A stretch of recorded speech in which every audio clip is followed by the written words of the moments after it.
আজকে গ্রামের মোড়লের বাড়িতে চুরি করব। এই বেটার অনেক টাকা। হরিপদবাবু মরে গেলে এত বড় সম্পত্তি খাবে কে? সময় নষ্ট না করে ঢুকে পড়ি। আরে এই তো পেয়েছি। এই লম্বা লোহার পাইপটা এইখানটা দিয়ে এইখানটা গিয়ে ঠেকেছে। তাহলে এই পাইপ দিয়ে এই ভেন্টিলেটর দিয়ে গিয়ে চুরিটা করি।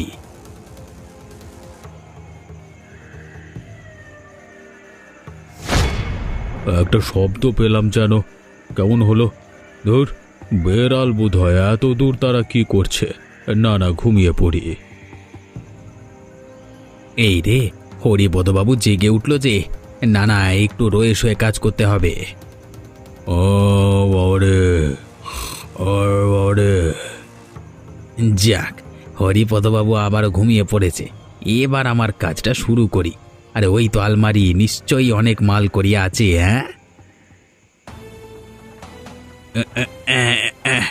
তালাটা কিছুতেই খুলতে পারছি না। তোর কি যে করি। আরেকবার জোর দিয়ে খোলবার চেষ্টা করি।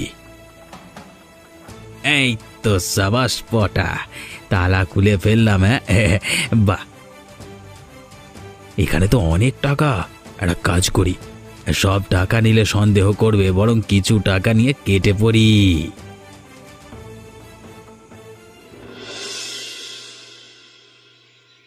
ওগো, কিছু খেতে দাও। কি খেতে দেই বলো তো? বাড়িতে খাবার জিনিস সব ফুরিয়ে গেছে। আমি আমার দিন হাজিরা কালকে তোমাকে দিয়েছিলাম, সেটা দিয়ে না হয় চাল ডাল কিনে আনতে। আমি গিয়েছিলাম, কিন্তু দোকানদার বলল আগের টাকা অনেক বাকি হয়ে গেছে, তাই সব টাকা শোধ না করতে পারলে কোনো জিনিস দেবে না। তাহলে কালকের হাজিরার টাকা দিয়েও কিছু আনতে পারলে না? ওই যে বললাম, আগের অনেক জিনিস বাকি হয়ে আছে, সব খাতায় লিখে রেখেছে। কালকে তুমি যে টাকা দিয়েছিলে সেটা দিয়েও আরও অনেক বাকি রয়েছে। সর্বনাশ! এইদিকে খিদেতে আমার পেটে ইঁদুর দৌড়ে বেড়াচ্ছে। যা আছে তাই দাও, আমি আর পাচ্ছি না খিদে সহ্য করতে। কি অভাগী আমি! তুমি খেতে চাইছো আর বাড়িতে কিছুই নেই। দুমুঠ চালই আছে শুধু। কি করে তোমাকে খেতে দিই বলো তো? তাই না হয় দাও। খিদেতে এমন অবস্থা হচ্ছে, মনে হচ্ছে যে সামনে ঘাসপালা যাই পাই গরুর মতো খাই। অভাব আমাদের সংসারকে গ্রাস করেছে, এভাবে আমরা না খেয়ে মরবো। ওগো, কিছু খেতে দাও, নইলে আমি যে মরে যাব। ঠিক আছে, আমি তোমাকে ভেনা ভাত করে দিচ্ছি, খেয়ে নাও। বেশ বেশ, তাই দাও। আচ্ছা, পটাকে তো দেখতে পাচ্ছি না, কোথায় গেল ও? জানি না, এই ছেলেটাকে নিয়ে আমি আর পারি না। পড়াশোনার ইতি টেনে শুধু ভবঘুরের মতো ঘুরে বেড়ায়। কোথায় কাজ করে দুটো টাকা রোজগার করে সংসারের হাল ধরবে তা না, শুধু বেয়াদপি করে বেড়ায়। ওর কথা বলে লাভ নেই, ভুলটা আমাদেরই। পটাকে ঠিক মতো শাসন করতে পারিনি, তাই ওর এই দশা। সত্যি আমাদের সব দিক দিয়েই কপাল পুড়েছে। একটা মাত্র ছেলে, সেও কেমন অবাধ্য হয়ে গেল। যাক, আমি তোমাকে ভ্যান ভাত করে দিচ্ছি।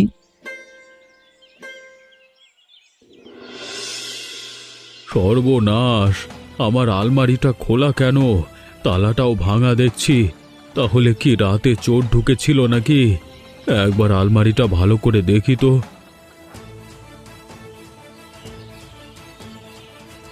হায় হায় হায় হায়, সর্বনাশ হয়ে গেছে আমার। টাকা পয়সা সব চুরি হয়ে গেছে। তবে তবে কিছু টাকা আছে, গুনে দেখি তো। এ বাবা, 10, 13, 18। এ কি, বাকি টাকা গেল কোথায়? এখানে তো আরো টাকা থাকবার কথা, কিন্তু কিন্তু চোর ঢুকলো কোত্থেকে? আমি তো সদর দরজায় বড় তালা লাগিয়েছিলাম। ওই তো ভেন্টিলেটরটা খোলা, তার মানে ওখান দিয়ে চোর ঢুকেছে। না না না, আমার এখন সতর্ক থাকতে হবে। তবে আমার যে টাকা চুরি করেছে তাকে আমি ছাড়বো না। শাস্তি দেবই আমি, 7 জন্ম মতো মনে রাখবে সে। মা, ও মা, কোথায় গেলে? এদিকে এসো একবার। দেখো আমি কত বাজার করে নিয়ে এসেছি। কিরে পটা, তুই সারা রাত কোথায় ছিলি? আর তোর হাতে এত বাজার এলো কোথা থেকে? তুই এত বাজার করবার টাকা কোত্থেকে পেলি? ও, তোমরা কি শুরু করেছো বলো তো? এত প্রশ্ন করছো কেন? আমি তোমাদের জন্যই এত বাজার করেছি।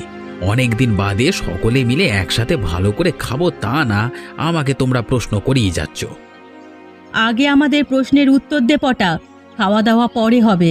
তোর বাবা এত কষ্ট করে রোজগার করেও সংসার চালাতে হিমশিম খাচ্ছে, আর তুই হঠাৎ করে এত বাজার কি করে আনলি?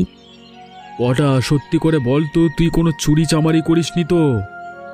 আরে না না, আমি একটা নতুন কাজ পেয়েছি, তাই সারা রাত আমি কালকে বাইরে ছিলাম। পটা, আগে তুই বল, যা বলছিস সব সত্যি বলছিস তো? ও মা, আমি তোমার দিব্যি খেয়ে বললাম, সত্যি আমি ভালো কাজ করেই টাকা রোজগার করেছি। রমা, ওটা যখন বলছে তাহলে ওর উপর তুমি বিশ্বাস রাখতে পারো। এবার বাজারগুলো নিয়ে যাও, ভালো করে রান্না করো। এখানে বড় কাতলা মাছ আছে, সাথে পাঁঠার মাংস। উপরওয়ালা আমার প্রার্থনা শুনেছেন, তাই আজকে ছেলের রোজগারে সকলে মিলে একসাথে কবজি ডুবিয়ে খাবো।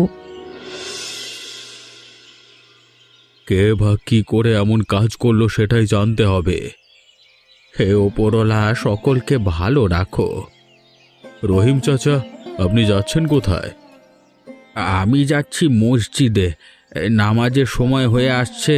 তাই তুমি কোথায় যাচ্ছ?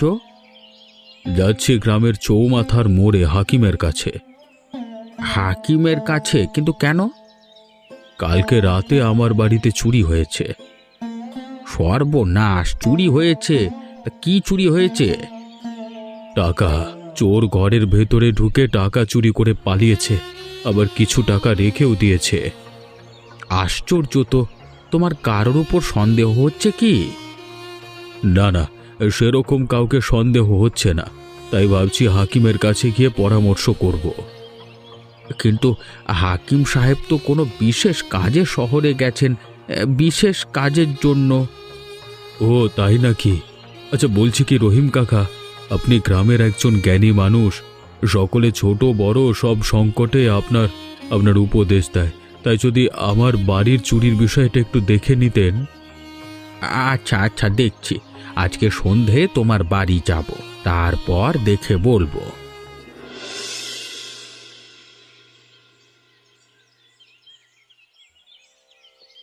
পটা, ওইভাবে হাত গুটিয়ে বসে আছিস, একটু আমাকে সাহায্য করতে পারিস তো? না না বাবা, আমি সব হাল চাষ করতে পারবো না। আমার উদ্দেশ্য অনেক বড়, কৃষিকাজ করলে জীবনে ধনী হতে পারবো না। ওরে বাবা, এসব চিন্তা ভাবনা তোর মাথায় কবে থেকে এলো? কাজ আর ছোট বড় হয় না রে। উফ বাবা, তোমার এই জ্ঞান দেওয়ার কথাবার্তা না আমার একদম ভালো লাগে না। তুই তো বসেই আছিস, এখন তো তোর কোনো কাজ নেই, তাহলে আমাকে সাহায্য করতে তোর অসুবিধাটা কোথায়? ওই যে বললাম, আমার ভাবনা চিন্তা তোমার থেকে অনেক বড়।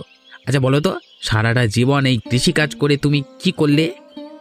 হতে পারে আমি গরিব, সেভাবে তোকে আর তোর মাকে সুখে রাখতে পারিনি, কিন্তু একটা কথা, এই গ্রামে আমার কোনো বদনাম নেই। হয়েছে হয়েছে বাবা, তোমার এসব বস্তা পচা মনোভাব আজকের যুগে চলে না। পটা, তোর কথাবার্তার ধরন খুব খারাপ হয়েছে, এভাবে কেউ কথা বলে? বাবা, সকাল সকাল আমার মাথাটা খেও না তো, আমাকে আমার মনে থাকতে দাও। তোর কথাবার্তা শুনে আমার ঠিক ভালো লাগছে না। কদিন ধরে দেখছি তোর মতিগতি চালচলন কেমন যেন অন্যরকম হয়ে যাচ্ছে। সত্যি করে বল তো, তুই কোনো খারাপ কাজে যুক্ত হসনি তো? বাবা, তোমার মাথাটা বোধহয় গেছে জানো, তুমি নিজেও কিছু করতে পারোনি আর আমাকেও কিছু করতে দেবে না। দেখ,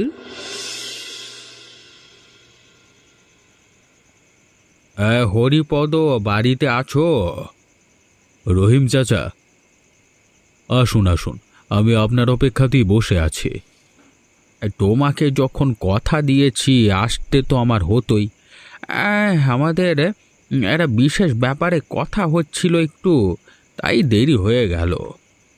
আপনি যখন এসেই পড়েছেন আর কোনো সমস্যা নেই। আচ্ছা, আমাকে একবার নিয়ে চলো যেখানে তোমার টাকা চুরি হয়েছে। আসুন আসুন, এই ঘরটাতে নিয়ে আপনাকে দেখাই।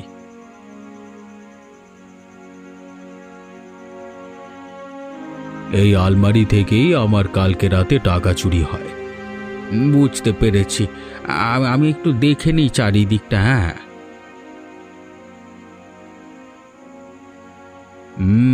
আমার মনে হচ্ছে এই চুরির পেছনে আমাদের গ্রামের কেউ একজনই হবে। অবিশ্বাস্য ঘটনা, আমাদের গ্রামের লোক কি করে হতে পারে?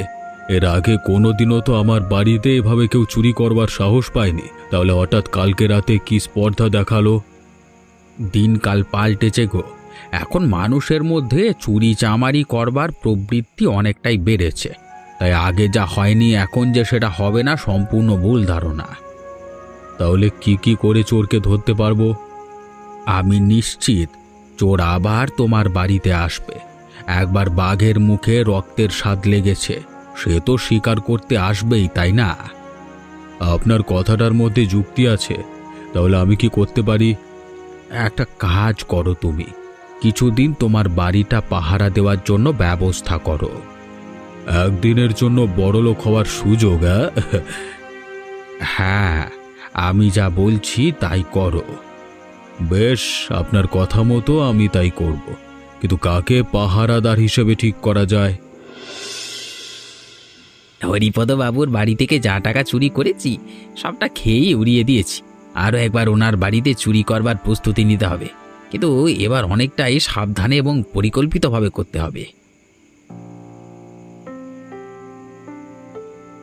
ওরে পটা, তুই একা একা মনে মনে কার সাথে কথা বলছিস? ও মা, তুমি আসলে এরপর আবার কাজে বেরোবো তো, তাই ভাবনা চিন্তা করছিলাম, বলতে পারি হিসেব করছিলাম। পটা, আমি ভীষণ খুশি যে তুই কাজে মনোযোগ দিয়েছিস, তার জন্য। তুই বড় হয়েছিস এবং আমরা এখন বৃদ্ধ হতে চলেছি। এই সংসারের হাল এখন তোকেই ধরতে হবে। তাই তো তোমাদেরকে খুশি করবার জন্য আমি বড় কাজ করতে নিয়েছি। একটা তুই অনেক বড় বড় কাছে ধরেছি, তাই না? আচ্ছা শোন, তুই না যে কাজ করিস তাকে তোর বাবাকেও সঙ্গে নিতে পারিস। আমি আজকে সকালে বাবাকে সেটাই বলছিলাম, তবে বাবার দ্বারা ও কাজ হবে না। ওভাবে বলিস না পটা, তোর বাবা সৎ মানুষ। সে আজ অবধি কোনো ঘাটের ধার ধারেনি। অভাব সহ্য করেছে, কিন্তু মান সম্মান বিক্রি করেনি। ওই দেখো, বাবার মতো তুমিও ধার্মিক গ্রন্থ পড়া শুরু করে দিলে। পটা, তোর কথাবার্তা কেমন যেন হয়ে যাচ্ছে। আমি ভালো কথা বললাম আর তুই উল্টে আমাকে বিদ্রূপ করলি। আমার আগামী চুরি করবার পরিকল্পনায় যদি বাবাকে সঙ্গে নিয়ে নিই তাহলে অনেকটা সুবিধা হবে, এতে আমিও সুরক্ষিত থাকব। তুই কিছু বললি পটা? হ্যাঁ মা, তুমি যে একটু আগে বলেছিলে বাবাকে আমার সাথে কাজে নেবার কথা, আমি রাজি আছি। তুমি বাবার সাথে কথা বলে দেখো, দুজনে মিলে বড় কাজ করতে পারলে তাড়াতাড়ি আমরা ধনী হয়ে যাব। বেশ, তাহলে আমি তোর বাবার সাথে আজকেই কথা বলছি।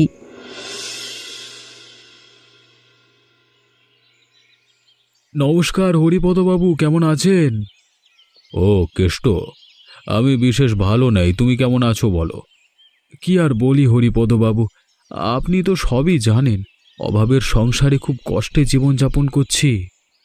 কেন, তুমি কাজকর্ম কিছু করছো না? হাতে তেমন কাজকর্ম কিছুই নেই। টুকটাক যা কাজ করবার সুযোগ পাই তাই দিয়ে কোনো রকম চলছি। আচ্ছা, তোমার ছেলে পটা বেশ তো বড় হয়েছে, তাই না? হ্যাঁ হরিপদবাবু।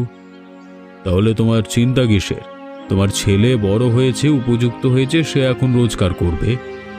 হরিপদবাবু, পটা ইতিমধ্যে কিছু একটা কাজ শুরু করেছে, বেশ বড় কাজ। তবে কি কাজ সেটা আমরা এখনো জানতে পারিনি। সে কাজে নাকি অনেক টাকা। আমি ছেলের রোজগারে ধার ধারি না। আমি যতদিন জীবিত থাকব নিজের রোজগারে আমার এবং আমার স্ত্রীর পেট চালাবো। বাহ, তোমার চিন্তা ভাবনা দেখে আমি খুশি হলাম। হরিপদবাবু, এবার আপনি বলুন, আপনি কেমন আছেন? আমার মন মেজাজ ভালো নেই। আসলে দুদিন আগে আমার বাড়িতে চুরি হয়। রাত্রিবেলায় চোর ঢুকে আলমারি খুলে বেশ কিছু টাকা নিয়ে যায়। সেই চোরকে এখন আমি ধরতে পারিনি, তাই নিয়ে চিন্তিত। সর্বনাশ! আপনার বাড়িতে কার এত স্পর্ধা হলো চুরি করবার? সে তো আমিও বুঝে উঠতে পারছি না। আচ্ছা, কথা আমাকে একজন পাহারাদার জোগাড় করে দিতে পারবে? পাহারাদার? হ্যাঁ, পাহারাদার। আমার ঘরে প্রতি রাতে সে পাহারা দেবে, আর চোর ধরতে পারলে পুরস্কার হিসেবে আমি তাকে একদিনের জন্য বড় লোক করে দেব। একদিনের জন্য বড় লোক? আচ্ছা বাবু, একটা কথা বলছি, যদি অনুমতি দেন। বলো কেষ্ট। বলছিলাম, আমার কোনো পুরস্কারের দরকার নেই, তবে এই পাহারা দেওয়ার কাজটা যদি আমি করি তাহলে আপনার কোনো অসুবিধা আছে? না না, অসুবিধে কেন থাকবে? তবে তার বিনিময়ে আমি তোমাকে কি দেব বলো? আমি যদি চোর ধরে দিতে পারি তাহলে আপনার বাড়িতে আমাকে সবসময় একটা কাজের ব্যবস্থা করে দেবেন, যাতে আমি অন্তত দুবেলা দুমুঠো খেতে পারি। আমি এই বিষয়টা নিয়ে ভেবে দেখব। তবে আমি যে বললাম, প্রথমে এই লোককে আমি একদিনের জন্য হলেও বড় লোক করে দেব আমার বিষয় সম্পত্তি দিয়ে। রহিম চাচা, কেমন আছেন? আরে পটা, এখানে কি করছো? রহিম চাচা, আমি বড় কাজের পরিকল্পনা করছি। নদীর ধারে নিরিবিলিতে মাথায় অনেক ভালো বুদ্ধি আসে, তাই এখানে বসে আছি। বেশ বেশ পটা, তুমি তো দেখছি অনেক বড় কথা শিখেছ। হবে নাই বা কেন?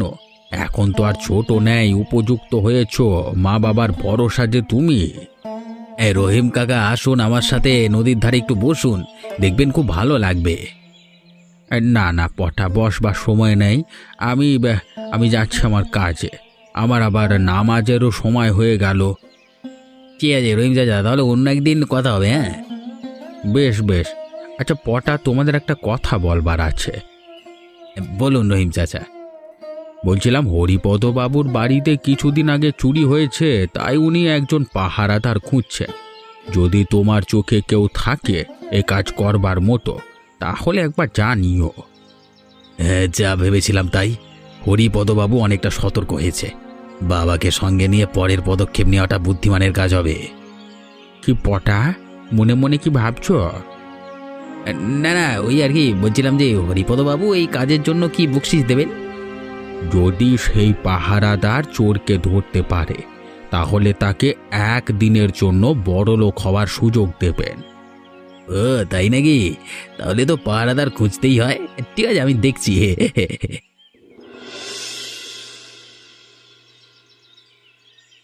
ওগো শুনছো, পটা এবার যখন বড় কাজে যাবে তখন নাকি নিয়ে যাবে ও তোমাকে সাহায্য করার জন্য।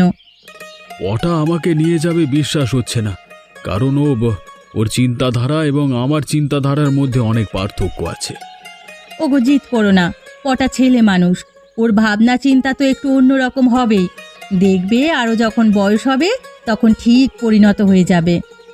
দেখা যাক। আচ্ছা বলছিলাম, হরিপদবাবু আমাকে একটা কাজের সুযোগ দিয়েছে। ওনার বাড়িতে কিছুদিন আগে রাত্রিবেলায় চুরি হয়েছে, বেশ কিছু টাকা নাকি চোর নিয়ে গেছে আলমারি খুলে। সর্বনাশ! কিন্তু কে করলো এই কাজ?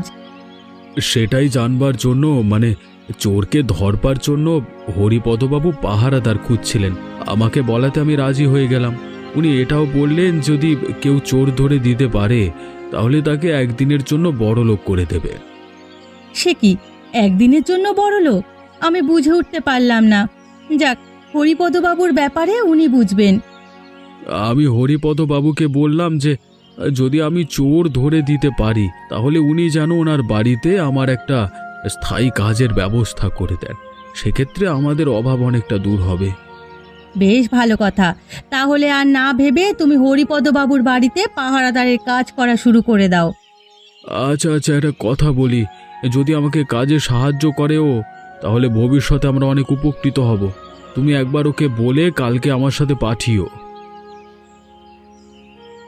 বাবা, আমি তোমাকে সাহায্য করব তোমার কাজে, এবং তুমিও আমাকে সাহায্য করবে। মানে দুজন দুজনাকে সাহায্য করব। একদিনের জন্য বড় লোক হয়ে যাব, কেমন? ওটা আমি এই জন্যই তোর চিন্তাধারাকে পছন্দ করি না। শুধু টাকা আর বড় লোক, এই ধান্দাই তোর মুখে। আগে কাজটা তো কর। বাবা, তোমার মতো চিন্তা ভাবনা করলে তাহলে যে সারা জীবন ওভাবেই কাটবে আমাদের। আহা, তোমরা ঝগড়া করো না তো। একটা কাজ করতে যাচ্ছ দুজনে মিলে, সেটা ভালোভাবে করার চেষ্টা করো। আর বেশি কথা বাড়িও না। হরিপদ বাবুকে গিয়ে বলো যে তোমরা বাবা ছেলে মিলে ওনার ঘর পাহারা দেবে। আমি এক্ষুনি যাচ্ছি গো। হরিপদ, পাহারা দেবার ব্যবস্থা কিছু হলো? আমি কালকে বাজার যাবার সময় ওই কেষ্টর সাথে সাক্ষাৎ হয়, তখন পুরো বিষয়টাকে বললাম আর কেষ্ট আমাকে সাহায্য করতে রাজি হয়েছে। কেষ্টর ছেলে পটার সাথে আমারও আজকে সাক্ষাৎ হয়। আমিও তাকে বলি পাহারাদারের বিষয়টা। আজকে বিকেলবেলায় কেষ্ট এসে আমাকে বলে গেল যে বাবা ছেলে মিলে, মানে দুজনেই নাকি আমাদের বাড়ি পাহারা দেবে। বাহ, এ তো ভালো কথা। তাহলে আমার মনে হচ্ছে চোর খুব শীঘ্রই ধরা পড়বে। বলছিলাম আজকে রাতে আপনাকে আমি আমার বাড়িতে থাকবার অনুরোধ করছি, দয়া করে আমার অনুরোধ রাখুন। ঠিক আছে, এত করে যখন বলছো তাহলে তোমার অনুরোধ কি করে ফেলতে পারি বলো। ওটা হরিপদবাবু শুয়ে পড়েছে, এবার আমাদের কাজ শুরু করি। আজকে প্রথম দিন, তাই তৎপর হয়ে পাহারা দেওয়া শুরু করি। আর শোন, ঘুমিয়ে পড়িস না। বাবা তুমি চিন্তা করো না, আমি ঘুমাবো না, একদম সজাগ থাকবো। বেশ, তাহলে আমরা ঘরের বাইরে নিজেদের সুবিধা মতো দাঁড়িয়ে পড়ি। বাবাকে নিচে পাঠিয়ে দিই, আমি এখানেই থাকি। তাহলে পাহারা দেবার বাহানা করে হরিপদবাবুর মাল সরাতে পারবো। কি ভাবছিস কি রে? বাবা তুমি নিচে মানে বাড়ির সদর দরজায় থাকো, আমি উপর তলায় হরিপদবাবুর ঘরের কাছে থাকি। কারণ যদি চোর ঢুকে প্রথমে নিচের তলায় এসে তারপর মানে ওপরে উঠবে, তাই না? আর তুমি নিচে থাকলে চোরকে তুমি সহজেই ধরতে পারবে। বাহ, তুই তো বেশ বুদ্ধিমানের মতো কথা বলেছিস। তাহলে আমি চলে যাচ্ছি। হ্যাঁ, এবার জমবে মজা, পাহারাও হবে, চুরিও হবে।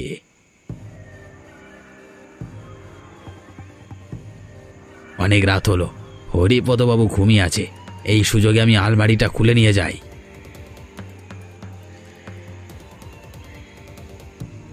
এই তো অনেক টাকা, আজকার কিচ্ছু রাখবো না, সব ঝেড়ে দেবো। পটা সব ঠিক আছে তো? কে রে? হরিপদবাবু জেগে জেগে পড়েছে? এই টাকাগুলো কোথায় রাখি? একটা কাজ করি, বাবা বাবা নিচে আছে, ওপর থেকে বাবাকে মানে দিয়ে দিই। যাই যাই, একটু জানলার দিকে যাই, তারপর ছুঁড়ে ফেলে দিই। এটা কি পড়লো ওপর থেকে? আরে এ তো টাকা! নিশ্চয়ই পটা চুরি করেছে, তাই পালাতে না পেরে টাকার থলি বাইরে ফেলে দিয়েছে। সকালে হরিপদবাবু ঘুম থেকে উঠবার পর ওনাকে টাকাগুলো দিয়ে দেব। একে আলমারি খোলা, টাকাগুলো কোথায় গেল? পটা তুমি কি করছিলে? হরিপদবাবু, আমি আপনার সারা বাড়ি টহলদারি করছিলাম। বোধহয় আমি যখন ওদিকটা গিয়েছিলাম তার সুযোগে এইদিকে চোর কাম তামাম করে সটকে পড়েছে। তবে চোর ধরা পড়বেই, কারণ নিচে বাবা আছে, একবার গিয়ে দেখি। কেষ্ট, তুমি নিচে ঘুমিয়েছিলে নাকি? চোর আবারও চুরি করেছে আমার সব টাকা। ও তাই নাকি? তাহলে চিন্তা করবেন না, টাকা আমার কাছেই আছে। পটা নিশ্চয়ই ওপরে চোর ধরেছে। না না বাবা, আমি কি করে চোর ধরবো? মানে আমি তো চোর ধরিনি। কিন্তু এই টাকার থলি কে উপর থেকে ফেললো আমার কাছে? কেষ্ট, আমি বুঝে গেছি, কাউকে কিছু বলতে হবে না। তুমি চুরি করে এখন নাটক করছো, তাই তো? বাবা, শেষ পর্যন্ত তুমি চুরি করলে হরিপদবাবুর টাকা? আমাকে জ্ঞানের কথা বলো সবসময়, আর আজকে তুমি চি চি চি চি চি। না না, ওসব মিথ্যে কথা বলছে, আমাকে ভুল বুঝছো তোমরা। কেষ্ট, আমি তোকে বিশ্বাস করে অনেক ভুল করেছি রে। কেষ্ট চুরি করেনি, করেছে পটা, আর এখন নিজের বাবাকেই ফাঁসাচ্ছে। আমি ভোর রাতে নামাজ পড়বার জন্য উঠি, তখন আমি হরিপদ বাবুর ঘরে শব্দ পাই। আমি লুকিয়ে দেখি পটা আলমারি খুলে টাকা চুরি করছে।